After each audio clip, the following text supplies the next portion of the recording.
जय हिंद दोस्तों, the educational Naimish channel से मैं पूजा प्रजापति आपका हार्दिक स्वागत करती हूँ अपने YouTube channel the educational Naimish में।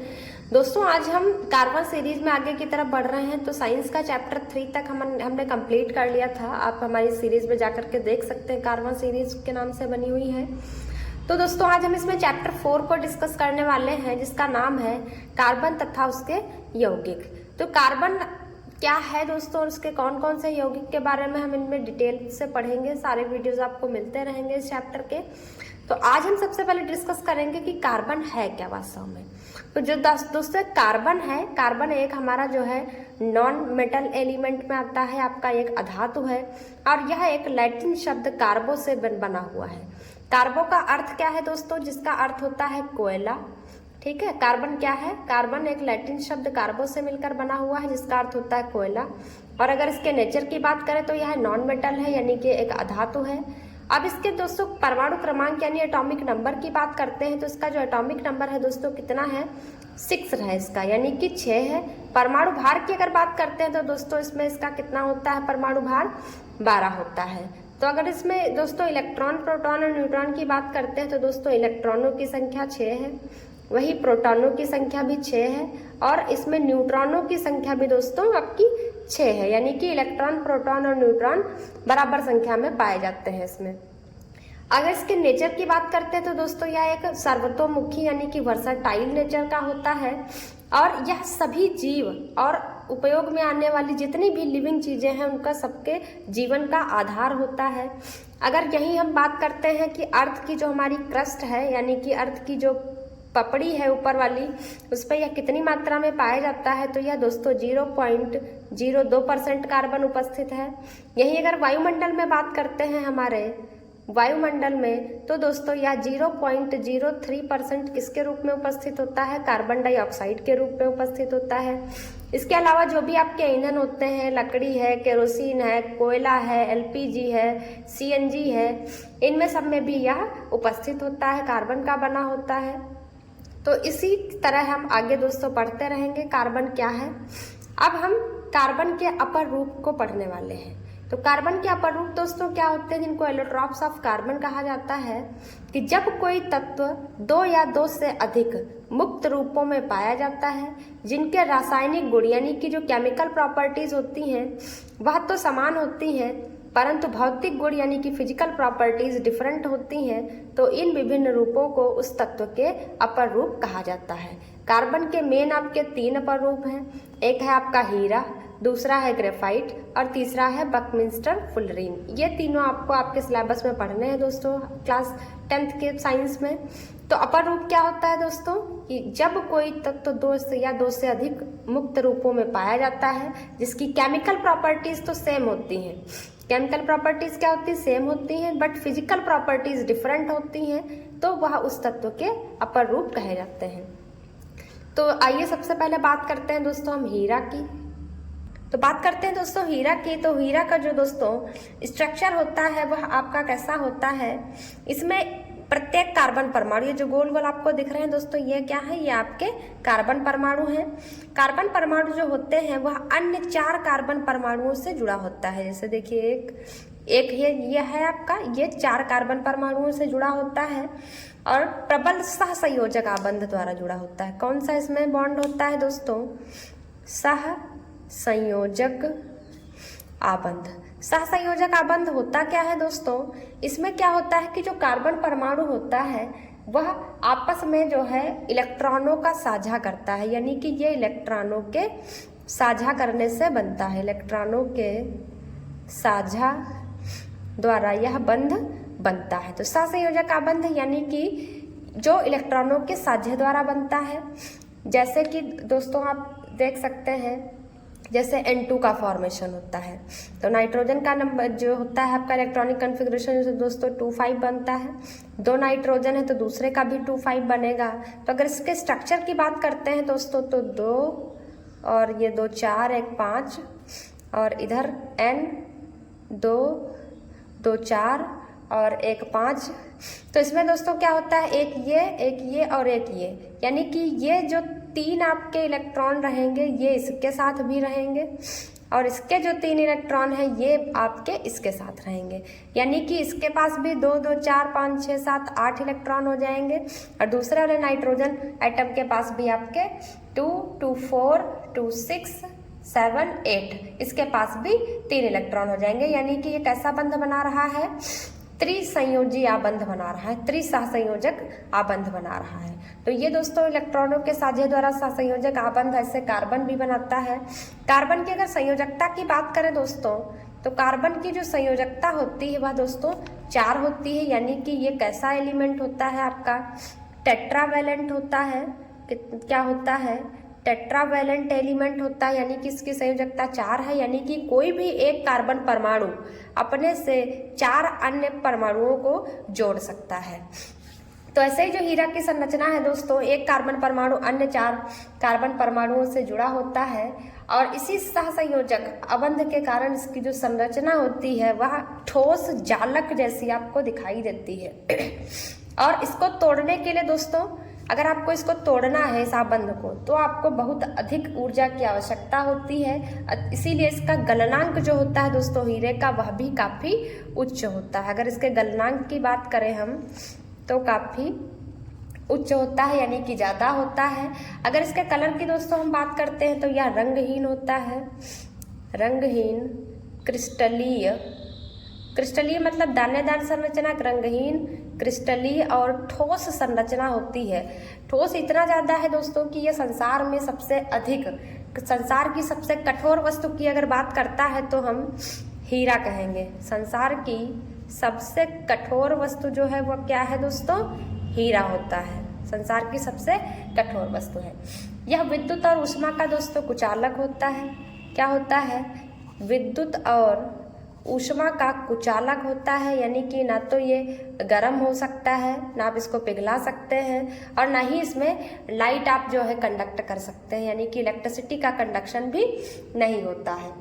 यह विलायकों की अगर बात करें तो यह अघुलनशील होता है। कैसा होता है, अघुलनशील होता है। तो दोस्तों ये रही हीरे की बात। हीरे के अगर रंग की बात करें तो रंगहीन होता है, क्रिस्टलीय ठोस होता है, यह संसार की सबसे कठोर वस्तु है। अगर इसके स्ट्रक्चर की बात करते हैं तो एक कार्बन 4 कार्बन परमाणुओं से प्रबल सहसंयोजक आबंध द्वारा जुड़ा होता है। सहसंयोजक आबंध होता क्या है, जो इलेक्ट्रॉनों के साझा द्वारा बनता है। अगर बात करते हैं घुलनशीलता की तो यह अघुलनशील होता है और कार्बन की जो संयोजकता होती है दोस्तों वह कितनी होती है, 4, इसीलिए टेट्रावैलेंट भी कहते हैं। और इसमें प्रबल सहसंयोजक आबंध के कारण जो इसका गलनांक होता है दोस्तों वह कैसा होता है, काफी हाई होता है, यानी कि उच्च होता है। अब दोस्तों इसके बाद बात करते हैं इसके यूजेस की। तो दोस्तों जो हीरे का यूज किया जाता है, आपका हीरे का उपयोग जो है दोस्तों काटने के लिए किया जाता है, किसी कठोर वस्तु को काटने के लिए, औजार बनाने के लिए किया जाता है, औजार बनाने के लिए, चट्टानों को छेदने के लिए, चट्टानों को छेदने के लिए और दोस्तों इसका बड़े पैमाने पर आभूषण बनाने में इसका यूज किया जाता है, आभूषण बनाने में। तो हीरे का उपयोग किसी कठोर चीज को काटने के लिए, औजार बनाने के लिए, चट्टानों में छेद करने के लिए, आभूषण बनाने के लिए और दोस्तों इसका जो है शल्य चिकित्सा यानी कि जो सर्जरी करते हैं वह आँखों से मोतियाबिंद निकालने के लिए भी इसका यूज किया जाता है। आँखों से मोतियाबिंद निकालने के लिए सर्जन जो है वो इसका यूज करते हैं, हीरे का उपयोग। तो ये थी दोस्तों हीरे की बातें। अब बात करते हैं दोस्तों सेकंड नंबर हमारा है ग्रेफाइट। ग्रेफाइट के बारे में करेंगे। अब बात करते हैं दोस्तों ग्रेफाइट की। तो ग्रेफाइट जो अगर दोस्तों इसके रंग की बात करते हैं तो इसका जो रंग होता है दोस्तों वह कैसा होता है, भूरा काला होता है और यह पारदर्शी ना होकर के पारभासी होता है, यानी कि आप इसके चारों तरफ इधर से उधर नहीं देख सकते हैं। जबकि जो हीरा होता है दोस्तों कैसा होता है, यह आपका पारदर्शी होता है, यानी कि आप एक तरफ से दूसरी तरफ देख सकते हैं। ग्रेफाइट दोस्तों कैसा होता है, इसका रंग भूरा काला होता है और पारभासी पदार्थ होता है। यह हीरे से थोड़ा सा हल्का होता है और मुलायम होता है, हल्का मुलायम। और दोस्तों कैसा होता है, यह फिसलनशील होता है, यानी कि चिकना होता है। अगर आप इसको हाथ में लेते हैं तो यह आपके हाथ से फिसल जाता है। यह दोस्तों अगर बात करें इसकी कंडक्टिविटी की तो यह विद्युत का अच्छा चालक होता है, विद्युत का अच्छा चालक होता है, परंतु ऊष्मा का अच्छा चालक नहीं होता है, परंतु ऊष्मा का अच्छा चालक नहीं होता है, अच्छा चालक नहीं होता है। तो दोस्तों यह क्या है, यही एक ऐसा नॉन मेटल है, यानी कि दोस्तों जो ग्रेफाइट है यह भी एक आपकी क्या है, ग्रेफाइट भी एक अधातु है। यही एक ऐसी नॉन मेटल है जो दोस्तों लाइट को, इलेक्ट्रिसिटी को क्या कर सकती है, कंडक्ट करती है।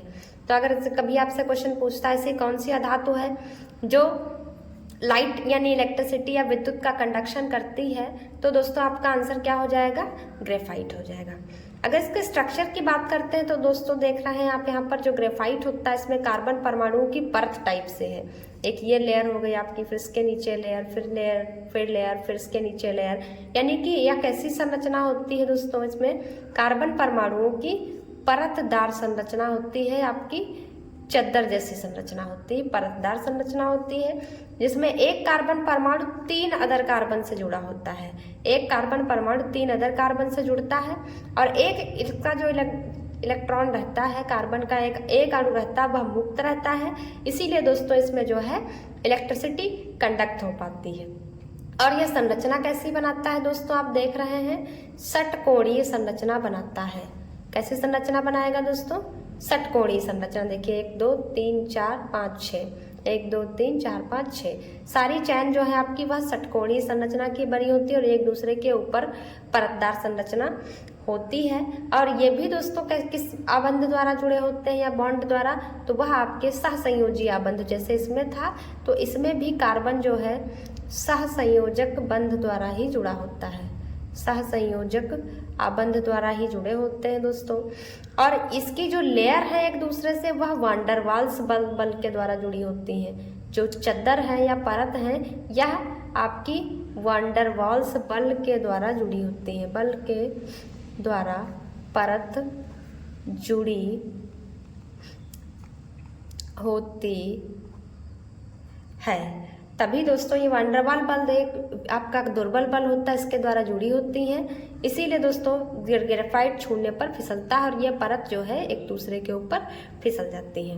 अगर इसके यूजेस की बात करते हैं दोस्तों कि इसका यूज़ क्या है, तो दोस्तों यह मशीनों में पुर्जे में स्नेहक के रूप में काम किया जाता है। जैसे जब आप ग्रीस वगैरह जो लगाते हैं उस टाइप का स्नेहक के रूप में इसका प्रयोग करते हैं।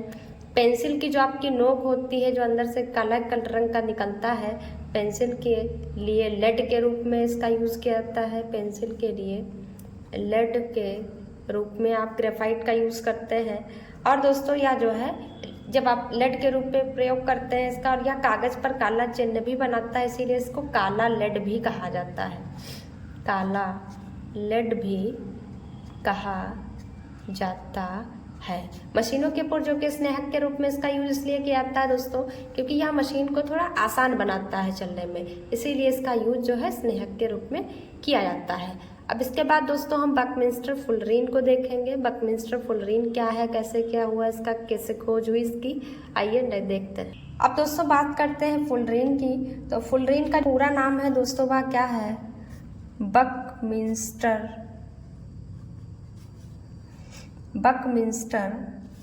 फुलेरीन। इसको बकमिंस्टर फुलेरीन दोस्तों क्यों कहा गया है, क्योंकि जो इसका फॉर्मूला बनता है दोस्तों इसमें कार्बन की लगभग 60 आपके जो अणु हैं वो मिलकर के इसकी संरचना बनाते हैं, गोलाकार संरचना बनाते हैं गुंबद जैसी। इसकी जो संरचना है दोस्तों वह क्या है, गुंबद के जैसी गोलाकार संरचना है। और इसमें लगभग कार्बन के 60 जो अणु हैं वो मिलकर के इसकी संरचना को बनाते हैं बकमिंस्टर फुलरीन। और इसका जो गुंबद जैसा आकार है वह अमेरिकी जो वास्तु स्थापत्य है बकमिंस्टर फुलरीन के नाम पर ही इसका नाम बकी बॉल भी रखा गया है, बकी बॉल। इसकी स्ट्रक्चर के कारण जो है गुंबद जैसा है, इसीलिए इसको जो है अमेरिका में एक आपके गुंबद के आकार के जैसा जियोसिडिक अमेरिकी वास्तु स्थापत्य है यानी कि आर्किटेक्चर है, उसी के नाम पर इसका बकमिंस्टर फुलरीन नाम रखा गया है या बकी बॉल भी कहा गया है। इसको बॉल कहा गया क्योंकि यह गोल फुटबॉल जैसी संरचना बनाता है, इसी को बकी बॉल भी कहा जाता है। फुलरीन का जो अणुसूत्र होता है दोस्तों, जो फुलरीन है इसका जो अणु सूत्र होता है, इसमें आपके जो दोस्तों नंबर ऑफ कार्बन होते हैं वो 60, 70, 80 कितने भी हो सकते हैं, बट जो आपका बकमिंस्टर फुलरीन है उसमें कार्बन के 60 अणु जुड़े हैं, तभी जो है इसका नाम बकमिंस्टर फुलरीन रखा गया है। दोस्तों इसकी जो खोज की अगर बात करें तो किसने किसने इसकी खोज की है, तो हैरोल्ड क्रोटा,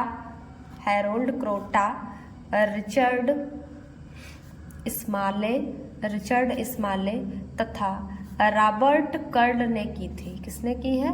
रॉबर्ट कर्ल ने की है। कब की है दोस्तों? 1985 में किया है। कब किया है? 1985 में की है। हैरोल्ड क्रोटा और रिचर्ड स्माले और रॉबर्ट कार्ल ने 1985 में दो है दोस्तों कार्बन की दो छड़ों के बीच में लेजर बीम द्वारा आर्क प्रवाहित करने पर वाष्पित हुए कार्बन की वाष्प को संघनित करने पर काजल से कार्बन एक प्राप्त किया, जिसका नाम इन्होंने C60 यानी कि फुलरीन रखा। इसके बाद आगे दोस्तों इनको जो है इसी में नोबेल पुरस्कार भी दिया गया है। तीनों साइंटिस्ट को नोबेल पुरस्कार भी दिया गया है जिन्होंने बकमिंस्टर फुलरीन की खोज की है, हैरोल्ड क्रोटा, रिचर्ड स्माले और रॉबर्ट कर्ल को। तो ये थे दोस्तों कार्बन और उसके अपर रूपों के बारे में।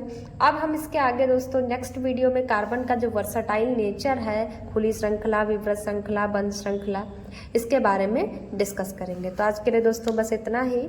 Thank you so much, thanks for watching. दोस्तों वीडियो अच्छी लगे तो लाइक करिएगा, मेरे चैनल को सब्सक्राइब करिएगा। Thank you so much, thanks for watching.